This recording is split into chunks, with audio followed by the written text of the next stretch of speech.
นี่คือเรื่องราวการบูลลี่ในโลกออนไลน์ที่บานปลายไปสู่การต่อสู้เพื่อความยุติธรรมของครอบครัวหนึ่งครับ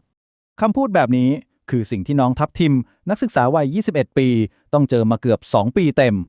เรื่องทั้งหมดมีจุดเริ่มต้นเล็กๆครับแค่การไม่ตอบแชทของคนแปลกหน้าคนหนึ่งเท่านั้นเองแต่มันไม่ใช่แค่ครั้งเดียวครับแต่คือการคุกคามอย่างเป็นระบบที่นานเกือบ 2 ปีตามไปทุกแพลตฟอร์มวิธีการของเขาก็โหดร้ายมากทั้งล้อเลียนความพิการปล่อยข่าวปลอมแถมยังขู่จะตามหาตัวจริงด้วยเขาพยายามด้อยค่าความสำเร็จของเธอทั้งที่จริงๆแล้วเธอสอบเข้าไปได้ด้วยความสามารถตัวเองล้วนๆครับพอน้องทัพทีมไม่พอก็ลามไปถึงครอบครัวครับถึงขั้นใส่ร้ายคุณแม่ว่าเป็นเมียใหม่เลยทีเดียวคำถามคือพฤติกรรมแบบนี้มาจากอะไรเป็นเพราะอาการป่วยที่ครอบครัวอ้างหรือเป็นความตั้งใจกันแน่ผู้เชี่ยวชาญอธิบายว่าแอสเปอร์เกอร์อาจทำให้เข้าสังคมยากแต่ไม่ได้ทำให้คนเราแยกแยะผิดชอบชั่วดีไม่ได้นะครับพอลองเทียบกันจะเห็นชัดเลยครับว่าพฤติกรรมของผู้ก่อเหตุมันเกินกว่าลักษณะของโรคไปมากแล้วดูคำพูดของเขาครับเขายอมรับเองเลยว่าทำไปเพราะอิจฉาและดูเหมือนจะไม่สำนึกผิดด้วยซ้ำนักอาชญาวิทยาก็เลยสรุปว่าเรื่องนี้มันมาจากสันดานมากกว่าอาการป่วยที่ถูกอ้างครับ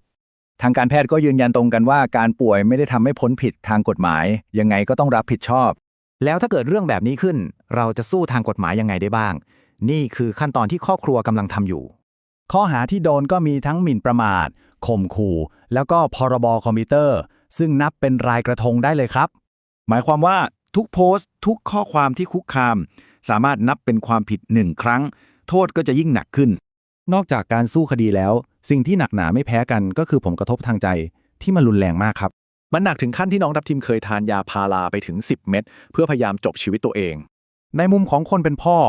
พอเห็นลูกสาวเจอแบบนี้มันเกินจะทนไหวจริงๆครับที่น่ากังวลคือเคสนี้ไม่ใช่เหยื่อรายแรกยังมีคนอื่นที่โดนชายคนเดียวกันนี้ทำพฤติกรรมแบบเดียวกันเรื่องนี้มันสะท้อนให้เห็นเลยครับว่า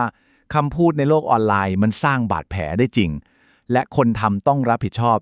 ก็เลยเป็นคำถามที่น่าคิดครับว่าเมื่ออาการป่วยถูกใช้เป็นข้ออ้างเพื่อทำร้ายคนอื่นสังคมจะปกป้องเหยื่อได้ยังไง